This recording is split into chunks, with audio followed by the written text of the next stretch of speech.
where we are with Sabotage Your Good Intentions. The last time I gave you an update, it was October of 2020, I believe.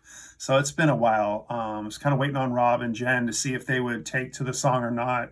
They're both really busy, so I had to do other means because I'm not really a singer, so I need a singer. And I don't write good lyrics either. Oops. So anyway, I have to find a singer. I went to bandmix.com, and I just kind of went and looked for a singer. And it's just like the one ads for singers and stuff. It's better than using Craigslist and all that. So I found a guy. His name is Stephen Bayless. He's in a band called Strange Letter. I found Strange Letter's music online, and I listened to it, and I listened to his voice, and I went, wow, I like what he's doing. I think it would go very well with what I like to do.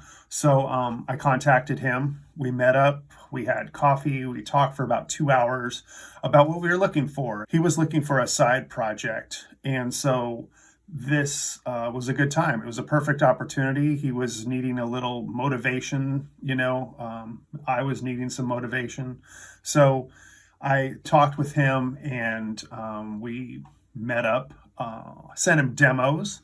He liked the demos. One of the demos was Sabotage Your Good Intentions, and he ran with it. And then he sent me back, because this is the way it's done now. You just send things back and forth. Back in the day, we used to just spend hours and hours sweating our butts off in a practice room, and some people may still do that. I don't have time for it. I don't think he does either. So he took Sabotage Your Good Intentions, sent it back to me, and I really liked it. He put some guitar to it. He kind of wrote some pieces that were more of his own, and basically he and then he sang, and it sounded really cool. He would send me little clips here and there, but then he kind of sent me kind of more of a full fledged out idea of what he was thinking. So one of the cool parts that he sent didn't go with the bass guitar that I had, which is a synth bass. So that synth bass just kind of runs through the whole thing. It's just this is the verse.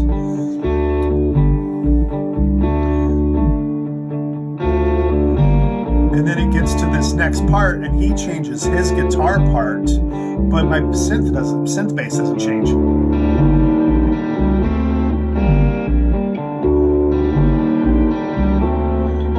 So his guitar changes, but my synth bass doesn't. So I said, I'll just pick up the string bass, and I'm just gonna, see what happens. And so I re-recorded the whole bass part, and I used a string bass for it. And so what I ended up doing, so this is the little bit before it.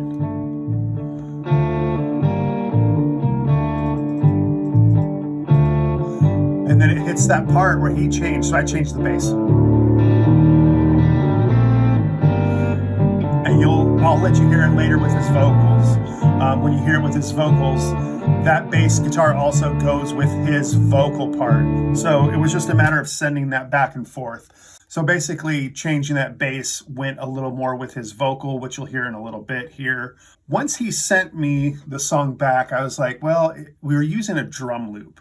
And I was like, well, let's see what happens when I'll just record some drums to it, right? So I have a little kit back here. You'll see there's a kit back there, and I just do my own little drum kind of thing, right? So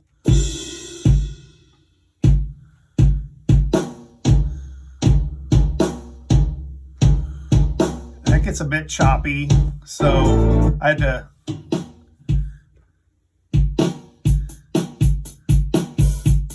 I'm an okay drummer, but I just wanted to get the idea down. So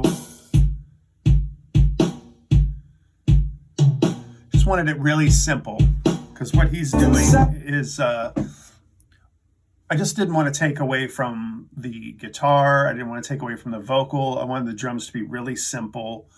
And so I took the string bass, and then I took my little drum part, and I sent it back to him with live drums, and he really liked it. I said, okay, I'm glad you like that. That is awesome, because what I want to do is take that drum part and send it to Mark Powers, who is a professional drummer, and he does professional drummer things. And he can also play the song all the way through, whereas I don't practice drums enough to be able to play all the way through without screwing up a bunch. I really hate chopping and pasting. I think your ear or your brain catches on to that at some point in time and makes the song more boring. So personally, I would rather record every, the bass guitar goes all the way through, the drums go all the way through, and try to try not to do too much chopping and pasting. So then I give my drum piece to Mark Powers. Mark Powers takes it and he goes, okay, what do you want? Do you want me to follow you exactly? Do you want me to embellish? And I said, I want it really simple. So I think what I played is really good. If you could just play it and be a professional drummer and make it sound professional.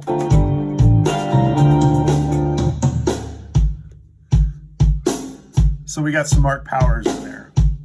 He's got a full kit in a studio. It's all mic'd up. It sounds really good. And once again, he can play it all the way through. So I love that. And that's a very nice thing. So it gets to that part. And what we do after that is, so now I send that also back to Steven, because we're just kind of checking in with each other. And I want his opinions on things. I want to know what he's thinking. So I know what I'm thinking, but I want to know what he's kind of thinking. So once again, emailing back and forth. Here's the MP3. Check it out. Here's little notes back and forth, right? So I finally get it to where I go, I think this is pretty cool. So that's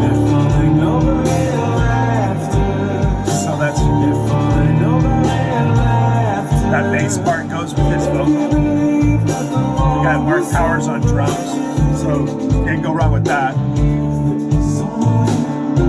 And it dips down. If you listen back to those other things we were doing, kind of dips down to this part I wrote. But then it kicks into Steven's chorus, and you just get ready for it. Now I don't see me. And there goes the goosebumps. It still does it. I've heard this song a bunch now. It's just like, holy.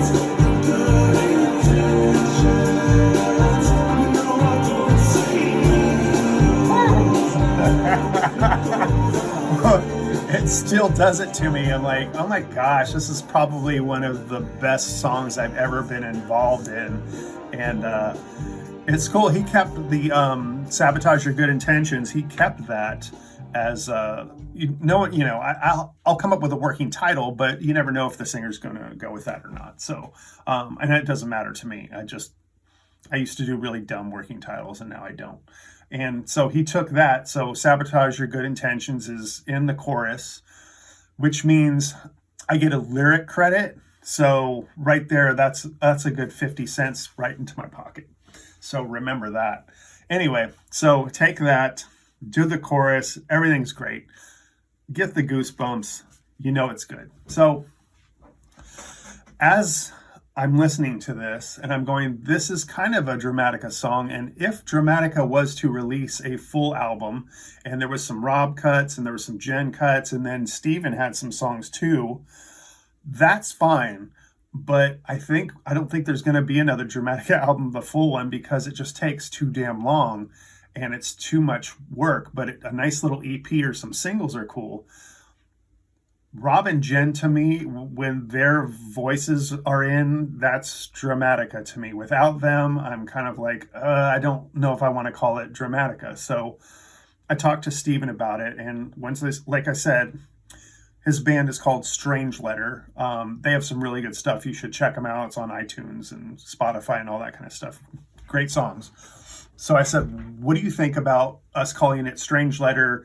And then we have, featuring Drumattica, where it's like a guest person or whatever. So I wrote the music. He also brought in some musical ideas too, because it gets almost, towards the end, it gets a little, I don't want to call it proggy, but it definitely has it goes to some places where it's amazing though. So I said, what do you think about the idea of calling it Strange Letter featuring Drumattica? And at this point, he seems cool with that idea. I think it sounds closer to his band than Drumattica, and the fact that Rob and Jen aren't on this, I don't want to confuse anybody. It's like, hey, here's a new Drumattica song. Well, where's Rob and Jen? It's like, or Rob or Jen or whatever. It's like, yeah, I don't know. It's those two to me. That's pretty important. So I think that's what we're going to do at this point. I got Mark Powers on it. At this point, I've given a demo to Dave Amador, and we're going to work something out and see if he can come up with some guitar for it. Steven plays some great guitar on this. There is room for Dave. There's always room for Dave. And plus, Dave is so tasteful. If Dave doesn't think that he can give a song anything, he'll just say, no, it's good. Just go with it. Or if he's like, let's try this idea, then great. So I trust Dave enough to know that he will do whatever's best for the song. So he's just that good. So anyway, that is where we are at this point. Sabotage Your Good Intentions. On the road to some kind of a release, possibly a single, possibly an EP, possibly under another name. We're not sure yet, but stay tuned and we'll let you know. All right, thanks. Bye.